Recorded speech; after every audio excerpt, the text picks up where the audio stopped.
आज हम लोग जानेंगे कि थर्मल पोल्यूशन को हम लोग कैसे कंट्रोल कर सकते हैं और नॉइज पोल्यूशन को कैसे कंट्रोल कर सकते हैं। यही हमारा जो है आज का टॉपिक होने वाला है। चलिए देखा जाए ध्यान से क्या क्या लिखा हुआ है इसके बारे में। सबसे पहला है थर्मल पोल्यूशन के बारे में। लिखा हुआ है thermal pollution can be reduced by not releasing hot water into rivers and ponds. तो थर्मल पोल्यूशन को आप कैसे कंट्रोल कर सकते हैं। पहला तो ये कि आपको जो है हॉट वाटर डायरेक्टली रिवर या फिर पॉन्ड में रिलीज नहीं करना है। पहले आपको क्या कर लेना है, उसको कूल कर लेना है, उसके बाद फिर आप इसको रिलीज कर सकते हैं। ठीक है, आगे उसके बाद है फिर thermal pollution can also be reduced by not dumping waste like glass harmful chemicals salts and garbage. तो थर्मल पोल्यूशन को हम लोग और किस किस प्रकार से होने से बचा सकते हैं। आपको करना क्या है, आपको जो है मिट्टी में ग्लास नहीं दफन करना है। ठीक है, हार्मफुल केमिकल मिट्टी में नहीं दफन करना है।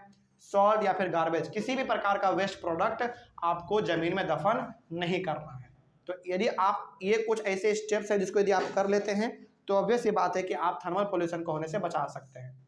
ठीक है, ये हो गया हमारा थर्मल पोल्यूशन को बचाने का तरीका, कंट्रोल करने का तरीका। उसके बाद है नॉइज पोल्यूशन, यानी कि अनवांटेड साउंड को आप कैसे कंट्रोल कीजिएगा, है ना। चलिए इसके बारे में जान लेते हैं। Noise pollution can be reduced by using silencer fitted generators in factories. देखो बहुत सारे फैक्ट्री में ना ऐसे जनरेटर होते हैं जो कि बहुत आवाज़ करते हैं, घर घर घर घर बहुत आवाज़ करता है।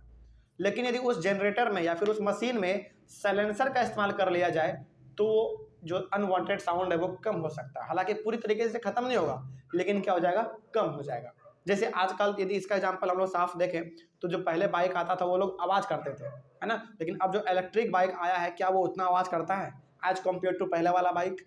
नहीं करता है, बिल्कुल नहीं करता है। आप इसका एग्जांपल ऐसे लो, इलेक्ट्रिक बस, है ना, यानी कि आपके बगल से इलेक्ट्रिक बस पार हो जाता है, आपको मालूम भी नहीं चलता है। लेकिन जो एक पहले वाला बस था वो तो बहुत दूर में फिर भी आपको मालूम चल जाता था कि अच्छा वो बस आने वाला है ना। तो ये चीज़ है। तो ये सारा का सारा क्या है, टेक्नोलॉजी है, टेक्नोलॉजी का खेल है। तो आपको साइलेंसर जो है इस्तेमाल करना है अपने फैक्ट्री में, जो भी आप मशीन या फिर जनरेटर इस्तेमाल कर रहे हैं उसमें। ठीक है, आगे बढ़ते हैं। उसके बाद noise pollution can also be reduced by using noise absorbing material. क्या हुआ, नॉइज कैसे ऑब्जर्व? हाँ बिल्कुल है, देखिए साफ लिखा हुआ है noise pollution can also be reduced by using noise absorbing material, यानी कि आप नॉइज को कंट्रोल कर सकते हैं नॉइज एब्जॉर्बिंग मटेरियल से। इसका हम आपको सीधा सा एग्जांपल बताते हैं। ठीक है, देखिए जो भी आपके कपड़े होते हैं, है ना, जो कि वूलन का, सिल्क का या फिर कॉटन का, जो भी आपके कपड़े होते हैं वो सारा का सारा नॉइज को एब्जॉर्ब करने के लिए सबसे बेहतर तरीका है। आप कभी भी गौर कीजिएगा, आप अपने स्कूल में जाइएगा, ठीक है, सबसे पहले आप एक दिन पहुंच जाइए, सबसे एक दिन पहले पहुंच के और अपने क्लास में थोड़ा बहुत हल्ला कीजिए अपने से, अकेला कुछ भी बोलिए, आप देखेंगे आवाज़ गूंजेगा। लेकिन जब क्लास में पूरा बच्चा बैठ जाए तो आप एक बार कुछ आवाज़ कीजिएगा, आवाज़ जरा सा भी नहीं गूंजेगा। बोलिए क्यों? क्योंकि पहली बात तो बच्चे भर गए क्लास में, दूसरी बात हर बच्चे हैं तो हर एक बच्चे कपड़े पहने हुए हैं, और कपड़ा अपने आप में एक नॉइज को एब्जॉर्ब करने का क्षमता रखता है। इसीलिए आप कभी भी जब सिनेमा हॉल में जाएंगे ना, सिनेमा देखने के लिए, तो आप देखेंगे कि हॉल के चारों तरफ दीवार में कुछ ना कुछ रुई टाइप लगा हुआ रहता है। आपको नहीं लगेगा कि वो रुई है, लेकिन वो बिल्कुल एक मटेरियल है जो कि नॉइज को एब्जॉर्ब करता है। बात समझ आया? तो कभी आप इसी को गौर कीजिएगा, जब भी सिनेमा हॉल में जाने का मौका मिले तो आप हमेशा इसी को गौर कीजिएगा। और दूसरी बात, आप हमेशा ये भी गौर कीजिएगा कि जब भी आप सिनेमा हॉल में जाएंगे ना तो जो बैठने वाला सीट होता है वो एकदम पूरा गद्देदार होता है, गद्देदार होता है। क्यों?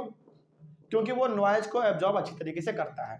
ठीक है, तो ये बात हो गया हमारा नॉइज को एब्जॉर्ब करने का। ठीक है, तो नॉइज पोल्यूशन कैसे कंट्रोल करना है और थर्मल पोल्यूशन कैसे कंट्रोल करना है, ये दोनों बात समझ में आ गई। चलिए, और इसी टॉपिक के साथ और इसी क्लास के साथ हमारा जो है ये भी चैप्टर पूरी तरीके से खत्म होता है।